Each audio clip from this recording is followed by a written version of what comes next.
Hola, mi nombre es Karen Anaya. Les doy la bienvenida a esta sesión sobre protección de la identidad de género, orientación sexual y expresión de género en el Derecho Internacional de los Derechos Humanos.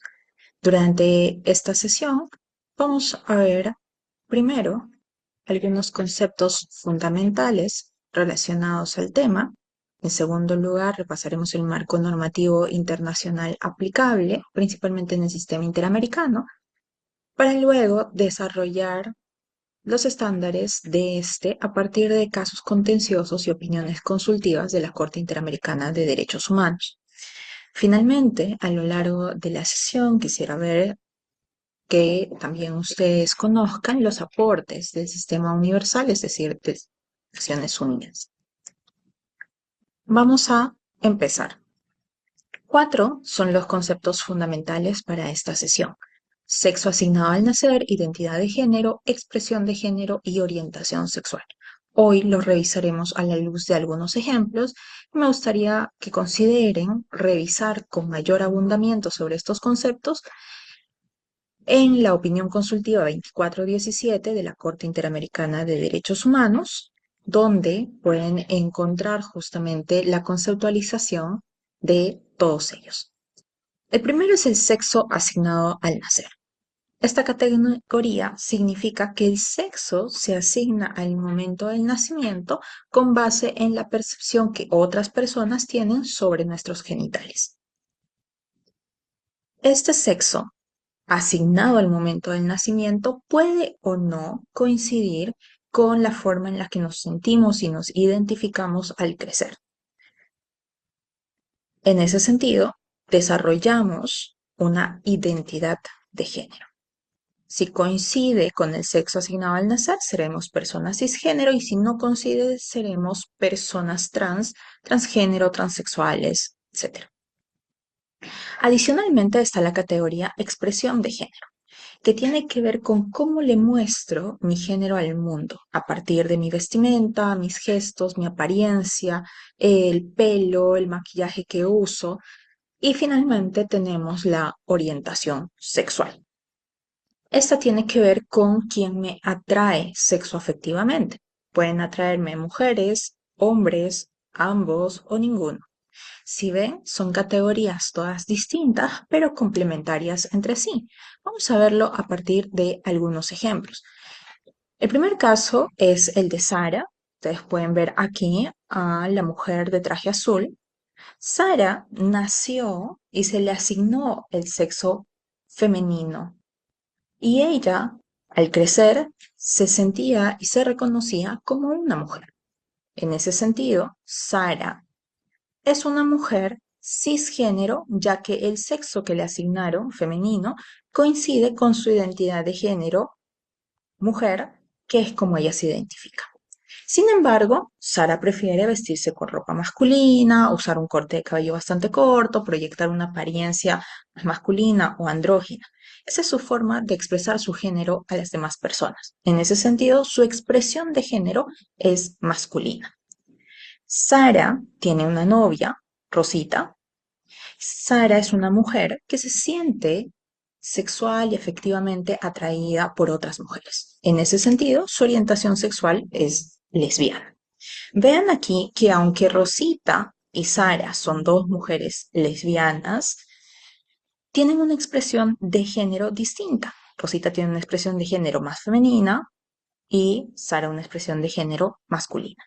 Veamos un segundo caso, es el de Julián. Imaginen ahora el caso de esta persona que también se le asignó el sexo femenino al momento del nacimiento. Sin embargo, siempre se sintió y se reconoció como un hombre. En tanto el sexo asignado al nacer no coincide con la identidad de género, Julián sería un hombre trans. Julián además es un hombre que se siente atraído por mujeres. En ese sentido, su orientación sexual es heterosexual, y si ven, también se viste como Sara, con ropa más masculina, y proyecta un estilo corporal bastante masculino. En ese sentido, su expresión de género es masculina. Aquí podemos ver cómo Sara es una mujer cisgénero lesbiana con expresión masculina, Y Julián es un hombre trans heterosexual con una expresión de género masculino. En resumen, la identidad de género tiene que ver con cómo yo me reconozco, Sara como una mujer, Julián como hombre. La expresión de género tiene que ver con cómo muestro mi género al mundo. Sara y Julián tienen un estilo masculino, una expresión de género similar, pero con unas vivencias bastante distintas. Y en relación a su orientación sexual, que quiere decir quién les atrae, Sara es una mujer a la que le atraen otras mujeres, entonces una mujer lesbiana, y Julián es un hombre al que le atraen mujeres, por lo tanto es heterosexual. Habiendo comprendido estos conceptos, vamos a pasar a reconocer cómo la orientación sexual, identidad y expresión de género han sido reconocidas en el derecho internacional de los derechos humanos como categorías protegidas.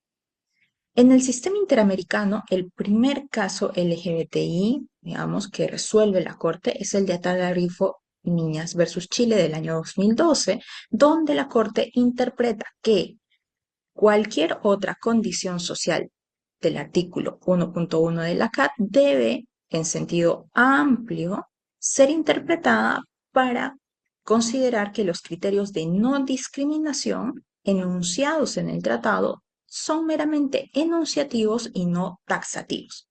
Eso lo dice la Corte porque orientación sexual e identidad de género no son categorías que aparezcan expresamente en la Convención Americana, pero de una interpretación evolutiva más favorable a las personas, la Corte considera que deben ser categorías reconocidas como protegidas. Posteriormente, presten atención a esto, la Corte da un paso muy importante y en el año 2016, en el caso de Flor Freire versus Ecuador, y lo retoma en la opinión consultiva 24 del año 2017, la Corte agrega que también la expresión de género se debe reconocer como categoría protegida dentro del artículo 1.1 de la CAT. En relación a esto, desarrolla lo que conocemos hoy como discriminación por percepción. Habíamos dicho, ¿no?, que, por ejemplo, una mujer con cabello corto y ropa masculina podría ser percibida como una lesbiana. Sin embargo, puede que la persona no se identifique así y a pesar de eso puede sufrir burlas, exclusiones, rechazos por la percepción que se tiene de ella. La discriminación en ese sentido no siempre depende de cómo una persona se autoidentifica, sino de cómo otras personas la perciben. Y en ese sentido es que aparece esta categoría discriminación por percepción, cuando se discrimina a alguien por la idea que otras personas tienen de su relación o pertenencia con un determinado grupo social. Ahora, también quiero invitarles a reconocer los principales instrumentos del sistema interamericano. Empecemos por la Convención Americana. Como hemos desarrollado hasta ahora, la Corte ya ha establecido que la orientación sexual, expresión e identidad de género son categorías protegidas por la CAT. Asimismo, en su desarrollo y su protección jurisprudencial, ha vinculado esto con otros derechos como igualdad, no discriminación, personalidad jurídica, derecho al nombre, libertad de expresión, entre otros. Libertad de expresión particularmente porque mi identidad de género, mi vivencia del género y mi orientación sexual no deben ser algo que yo viva únicamente de manera privada, sino que debo poder vivirla en sociedad y externalizarla sin tener miedo a sufrir situaciones de discriminación o de violencia. También la Corte ha tenido la oportunidad de mencionar que la Convención Interamericana para Prevenir, Sancionar y Erradicar la Violencia contra las Mujeres, que es la denominada Convención Belém do Pará, debe aplicarse para proteger a las mujeres trans en casos de violencia basada en su género. Asimismo, hay dos tratados mucho más recientes, la Convención Interamericana contra toda forma de discriminación e intolerancia, que por primera vez de manera expresa señala en su artículo 1.1 que la discriminación se puede dar por orientación, identidad y expresión de género. Asimismo, tenemos la Convención de Derechos Humanos de las Personas Mayores. Esta en su artículo 5 también señala que las personas pueden ser discriminadas por su diversa orientación sexual o identidad de género. Ahora les invito a repasar las principales decisiones de la Corte Interamericana de Derechos Humanos. Como ustedes saben, la Corte tiene una función consultiva y emite opiniones consultivas y una función contenciosa por la cual resuelve casos. En rojo, ustedes van a ver los casos resueltos por la Corte, que en este punto son 9, 2 relacionados a Perú. Y en verde, las 4 opiniones consultivas, 2 de las cuales desarrollaremos en esta sesión. La principal, la opinión consultiva 24 del año 2017 y después la opinión consultiva 29 del 2022. Las opiniones consultivas relacionadas a derecho al cuidado de emergencia climática del año 2025 tienen breves y muy puntuales referencias a la protección de la orientación sexual, expresión e identidad de género, y si tienen interés en ese tema, les invito a revisarlo también. Quiero invitarles a entender esto no como un listado de decisiones, sino más bien como un sistema bastante coherente de protección del sistema interamericano para las personas LGBTI. Vamos a entender, o aquellas que son percibidas como tales, vamos a entender que estas decisiones se conectan y generan estándares que pueden servirles a su labor jurisdiccional. Veamos entonces el primer caso de la Corte Interamericana que le permite pronunciarse sobre la protección de la orientación sexual. Este es el caso de Atala Rifo y Niñas versus Chile del año 2012. La señora Atala Rifo era una jueza chilena que luego de divorciarse de su pareja hombre en ese momento, se va a vivir con su nueva pareja, una mujer, y con sus niñas. Debido a esto, se le retira la custodia de las niñas, alegándose que su orientación sexual era un peligro para ellas.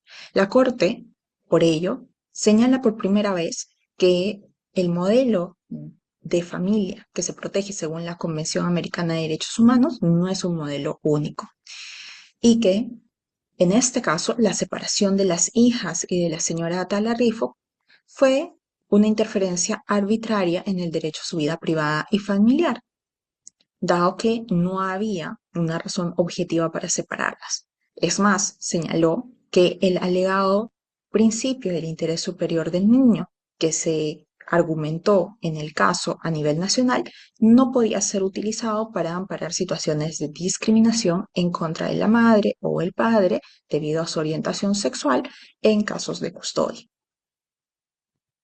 Para este tipo de casos es necesario complementar el desarrollo que hizo la Corte en el caso de Atala Rifo con un caso más reciente, que es el de Ramírez Escobar versus Guatemala. Este es un caso de adopción internacional irregular. A la abuela de los niños no se le permitió quedarse al cuidado de ellos debido a su orientación sexual, entre otras cuestiones. Por esto, hay que considerar que la Corte ha llegado a establecer que en estos casos debe haber un test estricto del daño concreto. El Estado chileno, por ejemplo, tenía la carga de probar el daño real y específico en el desarrollo de las niñas de la señora Atala para justificar la decisión sobre su custodia. No bastaba con alegar riesgos hipotéticos o basados en ciertos estereotipos como la supuesta confusión de los roles sexuales. Debía demostrarse una relación clara de causalidad entre la conducta de la progenitora y el impacto en sus hijas. Adicionalmente, considerando que la Convención Americana no protege solo un único modelo de familia, sino diversas formas de vida familiar, la Corte reitera que la orientación sexual o la identidad de género de las personas no puede ser usada como un criterio para decidir sobre la custodia o la guarda. Posteriormente, en el año 2016, tenemos el tercer caso resuelto por la Corte en relación a estos temas, que es el de Flor Freire versus Ecuador.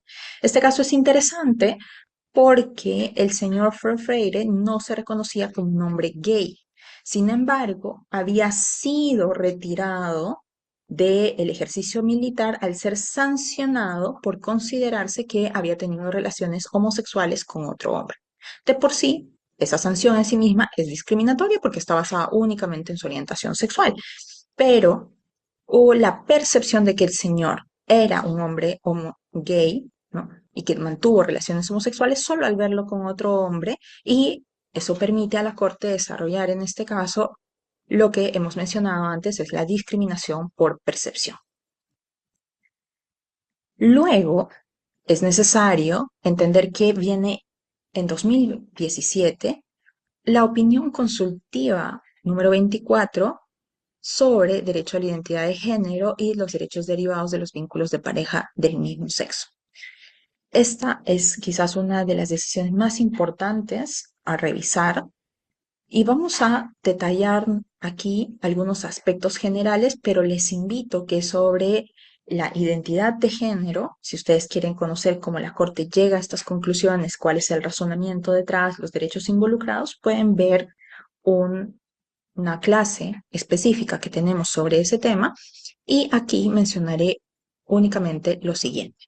Primero, la Corte Interamericana reconoce que la identidad de género es un derecho autónomo y está protegido por la Convención Americana, y eso significa que los estados deben garantizar procedimientos ágiles, accesibles, administrativos o notariales, no patologizantes, para que las personas puedan cambiar sus documentos y reconocerse su identidad de género.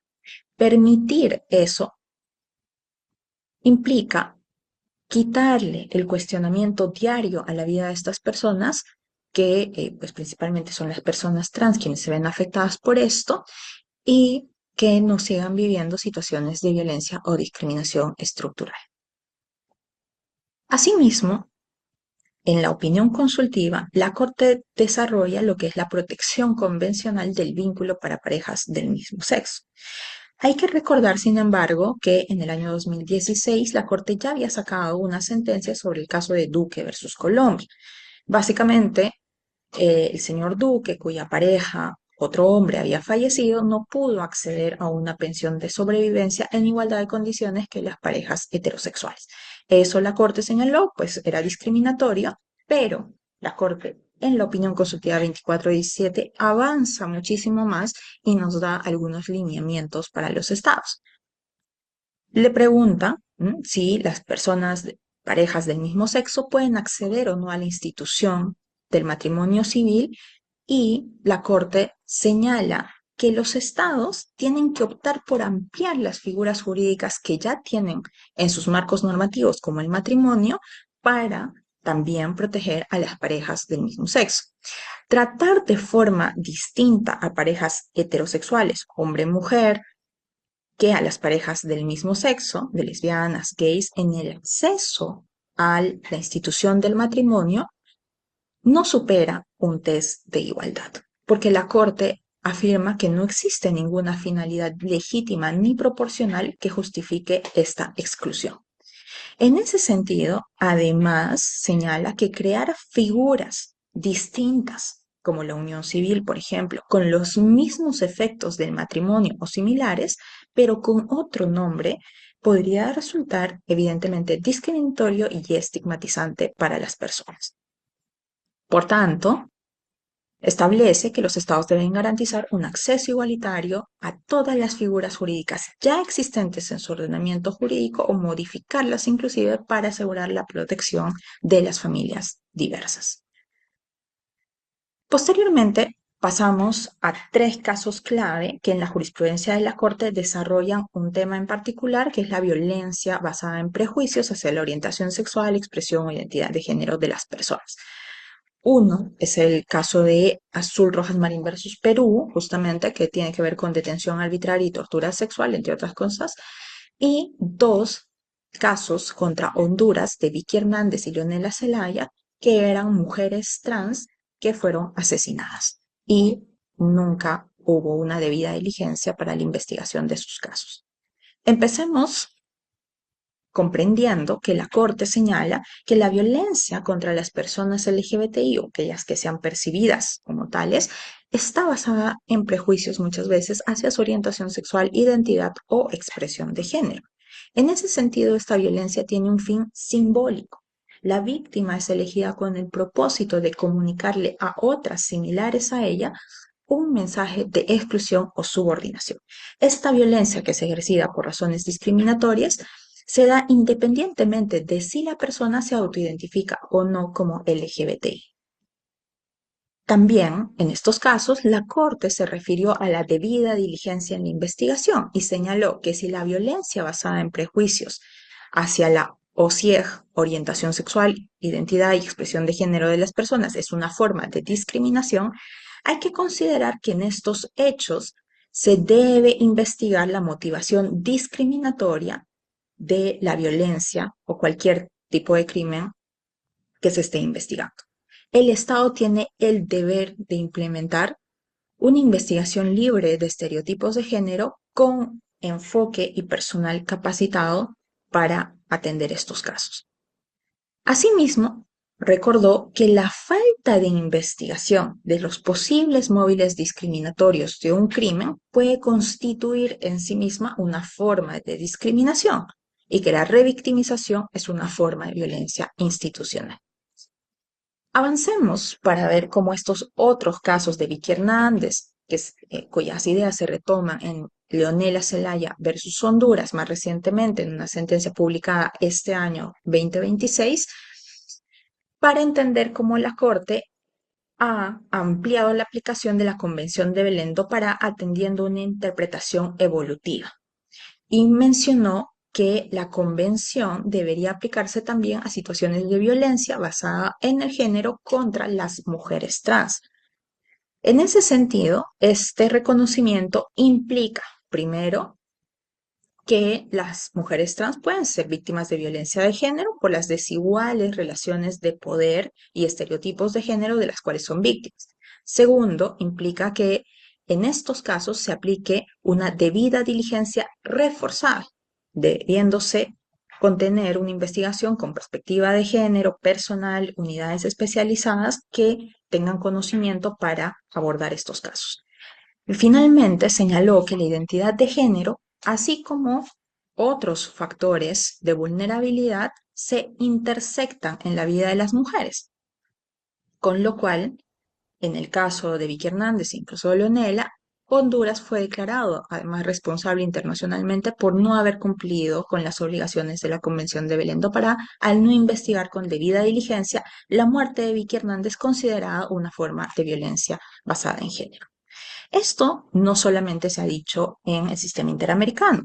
La CEDAW, ¿sí?, que es el Comité de las Naciones Unidas para la Eliminación de la Discriminación contra la Mujer, en su recomendación general del año 2010, la número 28, señalaba que si bien la convención solo se refiere a la discriminación por motivos de sexo, su interpretación pone de manifiesto que la convención abarca la discriminación contra la mujer por motivos de género.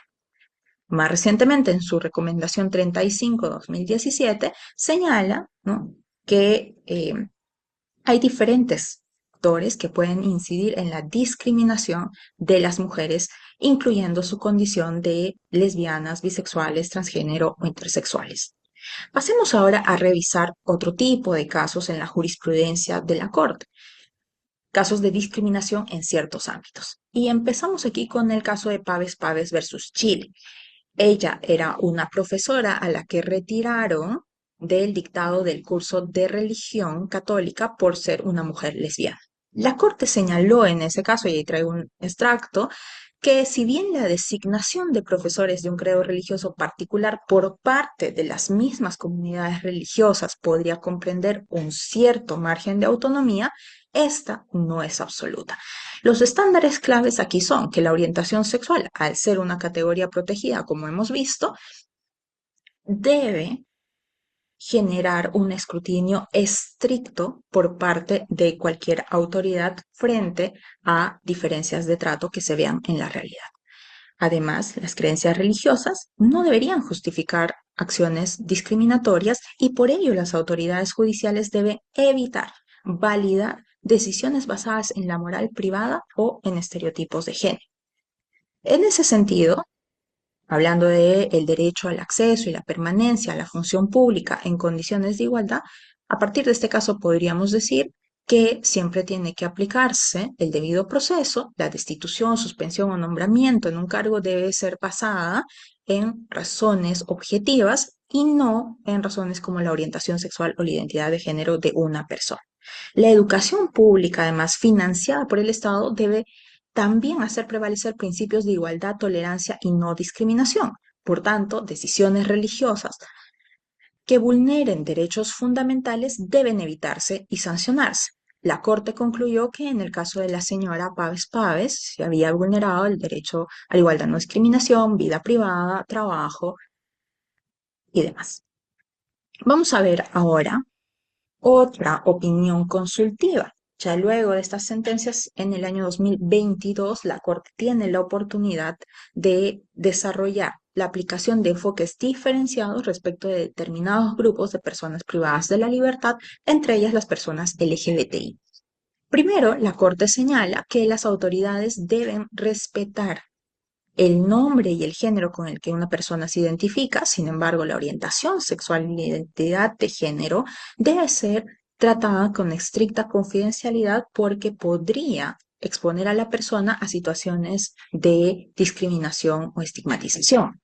Además, al momento de ubicar a una persona en un determinado centro penitenciario, se debe considerar el respeto a su identidad de género. No obstante, hay casos en los que será necesario revisar los riesgos particulares de esa persona en un determinado centro penitenciario. Asimismo, exige que se den estudios individualizados del riesgo para personas LGBTI privadas de libertad, que se capacite y se sensibilice al personal penitenciario para no afectar sus derechos, entre otras consideraciones. Y finalmente, se establece que el derecho a la visita íntima para las personas LGBTI también debe ser garantizado en igualdad de condiciones, porque hace parte de los derechos a la vida privada, a formar una familia y a la salud sexual. Finalmente, en este tipo de casos tenemos otro en el ámbito del consumo, el caso del señor Cristian Olivera Fuentes versus Perú. El señor fue retirado de un centro comercial por verse abrazándose y besándose con su pareja, otro hombre. En ese caso, que constituye discriminación, es importante hacer énfasis en el estándar de inversión de la carga de la prueba para casos de discriminación que recalca la Corte Interamericana. Recuerda que la eventual restricción de un derecho exige una fundamentación bastante rigurosa y de mucho peso, invirtiéndose la carga de la prueba, lo que significa que corresponde a la autoridad o a una empresa demostrar que su decisión no tenía ningún propósito ni un efecto discriminatorio. La Corte ha aceptado además que debido a que las víctimas de discriminación no controlan, no acceden fácilmente a las pruebas para establecer los actos de discriminación, también se requiere la inversión de la carga de la prueba para garantizar la efectividad del principio de igualdad y no discriminación. En esa lógica, además, el caso de Cristian Olivera representa un precedente en relación a la responsabilidad de las empresas con los derechos humanos. Hay una responsabilidad importante no solo del Estado, sino también de los privados en garantizar la igualdad. En ese sentido, no deberían haber prácticas discriminatorias ni en las políticas internas ni en las externas por parte de las empresas. Es más, la Corte señala, esa responsabilidad empresarial abarca las relaciones comerciales como la oferta de productos y servicios, donde deben asegurar que las personas LGBTIQ+ puedan acceder a ellos sin discriminación. Veamos ahora el último caso resuelto por la Corte Interamericana. Decíamos, es el de Leonela Zelaya y otra versus Honduras, un caso de violencia letal contra una mujer trans, pero particularmente en este caso la Corte avanza y reconoce la familia social o la denominada familia elegida.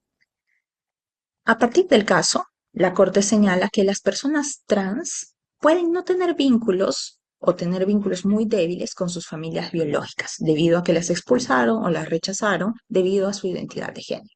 Esa situación puede llevar a que conformen otras estructuras o redes de apoyo, de solidaridad y de cuidado mutuo, donde no existen vínculos de parentesco, pero sí un vínculo familiar socioafectivo. Sin embargo, ante la falta de un reconocimiento por la nula relación de parentesco, estas personas terminan siendo ignoradas, excluidas o discriminadas en el trámite de procesos judiciales. Esto es lo que sucedió con Thalía, otra mujer trans que vivió durante muchos años con Leonela y era reconocida como su hermana. La Corte, en este caso, la reconoció a Thalía como víctima indirecta y señaló que las redes de apoyo de mujeres trans fallecidas pueden considerarse víctimas ya que se les vulnera su integridad psíquica o moral. Hay una condición necesaria y es que debe de acreditarse un vínculo estrecho con la persona fallecida y la afectación de derechos. Un ejemplo de esta afectación era que Thalía, por ejemplo, fue la única persona que realizó las gestiones iniciales para obtener justicia por el caso de Leonela, sin que eso se lograra, demorara demasiado, no haya debida diligencia para la investigación y pues eso terminó evidentemente generando daño y justificando no solo que el caso llegue al Sistema Interamericano de Derechos Humanos, sino que también se reconozca que en el caso no solo Leonela fue víctima, sino también Thalía, como familia social o familia elegida. Bien, algunas ideas clave de esta sesión. Según lo que hemos visto, la orientación sexual, identidad y expresión de género son categorías protegidas por el derecho internacional de los derechos humanos. Tanto altas cortes como comités de Naciones Unidas han ampliado estas categorías con una interpretación evolutiva y más favorable para las personas. Particularmente, la Corte Interamericana ha desarrollado estándares bastante robustos, como han visto, contra la discriminación y la violencia basada en prejuicios hacia las orientaciones sexuales, identidades de género, expresiones de género diversas que afectan a personas LGBTI más o aquellas que son percibidas como tales. La secuencia de decisiones que hemos revisado en esta clase por parte de la Corte Interamericana, sean opiniones consultivas o en casos contenciosos, conforman un cuerpo coherente de estándares interamericanos para la protección y no deben ser revisados como casos aislados. Sobre lo que hemos tratado, les recomiendo leer el cuadernillo de jurisprudencia número 19 de la Corte Interamericana de Derechos Humanos, que justamente se refiere a los derechos de las personas LGBTI, entre otros documentos. Bueno, finalmente, les agradezco su interés en esta temática y también la atención en esta sesión.